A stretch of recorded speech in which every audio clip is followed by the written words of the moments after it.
Fans are celebrating another band coming to Rodeo Houston. After breaking up in 2010, the band is back together again. Big names like country singer Dierks Bentley and novelist Stephen King are really big fans of theirs. Thousands have remained fiercely loyal even after 15 years apart.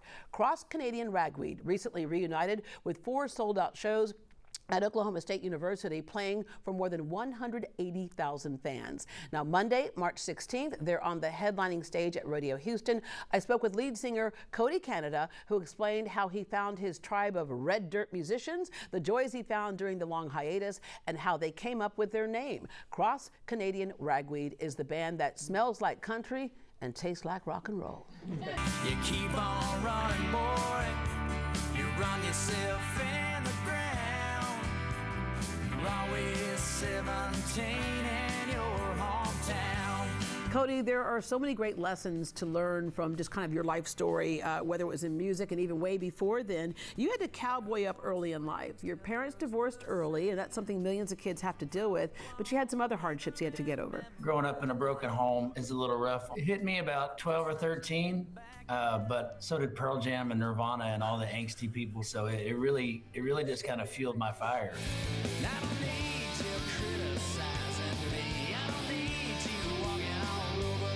Kind of shows how music really does become therapy in a way, doesn't it? It does. It's always been therapeutic to me. Always had a hard time just making up a song, so I've always had to really just use my life experiences and or the ones that are close to me. But it's very therapeutic and always has been. Running on empty, she needs somebody, but somebody wouldn't understand. And the telephone rings, maybe I miss your loving. All right, your friend Jeremy Plato taught you guitar, and he later, of course, joined the band.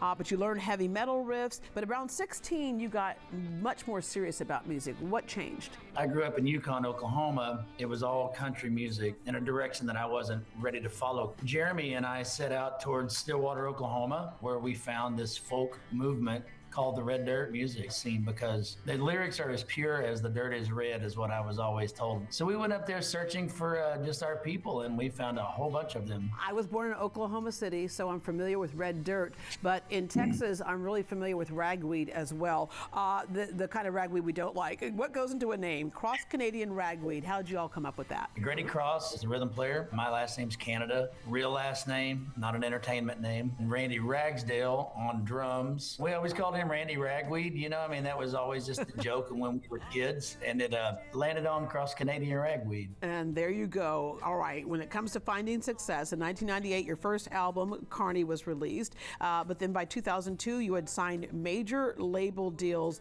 That ascension, I always say we know where people are, we don't know how they got there. There's so much work that goes into every step that becomes your affirmation to keep going. And a lot of people thought it was an overnight thing, but it really took about 7 years. We went through 3 vans from coast to coast, and to the point where it just wouldn't drive anymore. But we really worked hard, and we weren't pursuing a record label, but they came to us, which made us feel like we were doing it the right way. We couldn't have done this without my wife. She's always been the brains behind all of this, and us being the talent, I guess. You're always 17 in your hometown.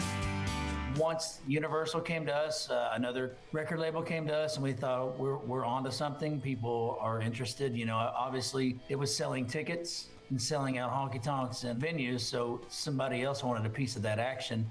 And we went with the people that really cared for us. Universal South, they were people that signed people that we grew up with, like Jimmy Buffett and George Strait and Lyle Lovett. They propelled us to the next level. Hey, baby.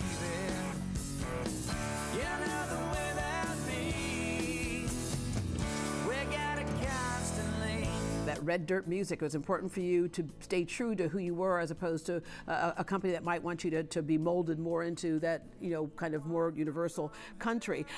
You dominated the tour circuit, decades of coast to coast sold out shows. You may want this battle, baby. Don't mean I won't win the war. And you don't even know what it is that you're fighting for. your fan base was rabid. You know, sometimes you look out into an audience and you see kind of like-minded, people, right?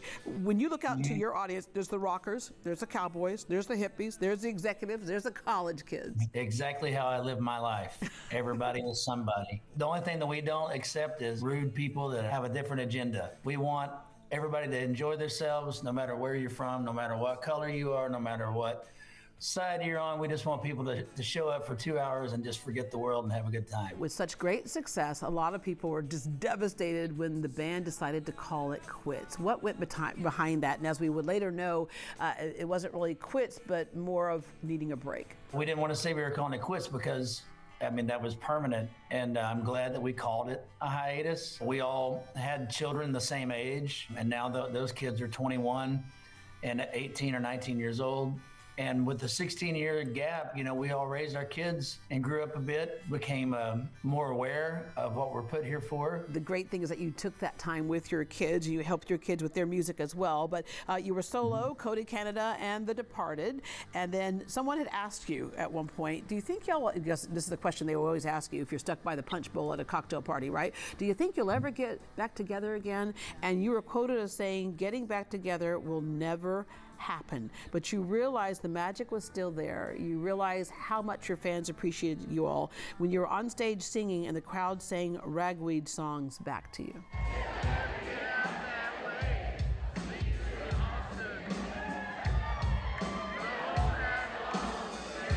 I mean, that was it. I read a Rolling Stone article, a review that I did, and it seemed pretty negative.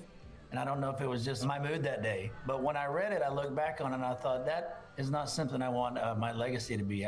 So we started talking, and it really happened over one phone call of, hey, what's everybody up to? Okay, let's go see if we can do this. Yeah, and let's go see if we can do this. Your fingers are crossed that the fans really meant it when they said they missed you and wanted you back. Well, you had a cryptic image sent to fans on social media, and people went nuts. And since then, the Boys from Oklahoma reunion show, you sell out the first one, then the second one, then the third one, had to add a fourth one.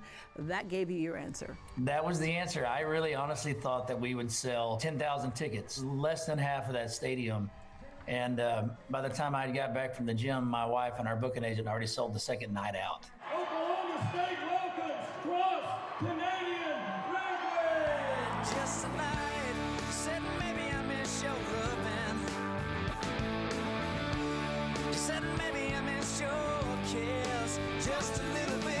Yeah, I'm still in shock, and that was a year ago. Yeah, 180,000 tickets is what you ended up selling. All right, biggest show ever in Stillwater history. Fans came from all around the world. The mayor of Stillwater proclaimed it Red Dirt Music Week, and now you are heading to Houston for the Houston Livestock Show and Rodeo, and this is for so many musical acts. This is one of their biggest stages that they want to get to. It is, and it's an honor. I have a belt buckle from 2006, and I can't wait to put one next to it that says 26 on it. Well, we can't wait for you to get here, and thank you so much for joining us this morning. Thank you, guys. Can't wait.